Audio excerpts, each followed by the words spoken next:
evolving landscape of healthcare industry. I think now the healthcare industry is moving more from inpatient to outpatient facilities. Reason for this evolution is there are clinical innovations that are happening. Patient preferences are being changed. We treat now people from home on WhatsApp. So the preferences have changed, the financial statuses have changed, and with the invention of telemedicine, I think it's time that healthcare system is going through a lot of adaptation and stretch.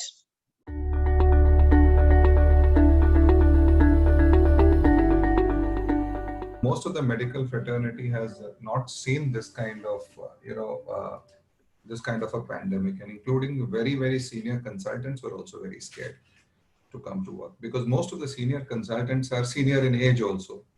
And our biggest dilemma is, do we expose them, especially in the first month, do we expose them to this kind of a disease which we don't know much about?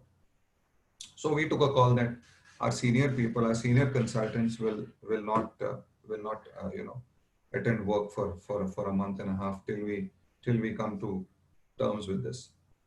The other big challenge, surprisingly, was from the other end of the spectrum. It was from the ward boys who are on contract.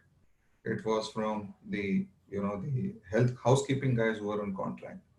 And these happened essentially because the localities where they worked, they live in very small hutments, etc. Everybody said that, see, if you're going to go to a hospital to work, you cannot come back.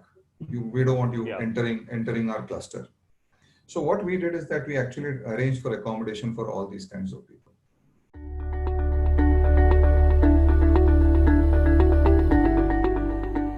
From an HR point of view, yes, of course, now we have to think differently. As you know, we have the COVID allowance will come, transport will come, PPE kit will come, expenses will go up from a clinical point of view. There we need to really think differently. And of course, technology is playing some role there. We can enhance the impact of technology as we go along and make sure that we lessen the burden. We have done a lot of restructuring of staff, shifts, which we have done so that people can, because whatever people have left and gone, we are not doing any replacement now. And we will make sure that we use the existing manpower, for those roles effectively.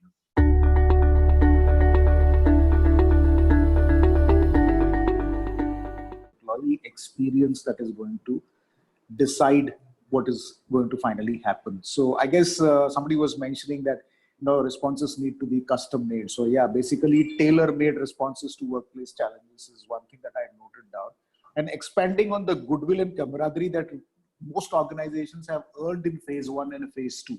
By phase 1, I would say talk about the first 2 weeks, and phase 2 was the next 8 weeks. And now we are entered the third phase.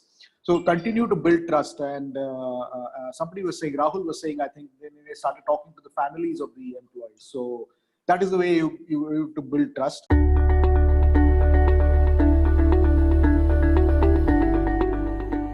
Attrition at ground level, basically the outsourced workmen, for them, for others, it is for healthcare professionals, they have to come back and work in hospitals. For those kind of people, it is not necessary that they have to work in the hospital. I'm sure, retaining such people is going to be very difficult in your future.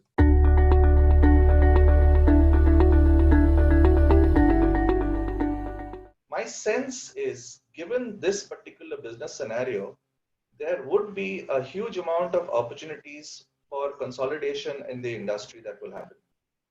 Many small players will cease to exist, and many large players may find that as an opportunity. The permanent change that will happen is how many of those large players actually take the risk of taking this as an opportunity, and how many of them want to play it safe and say that we will just, go the organic way of growth.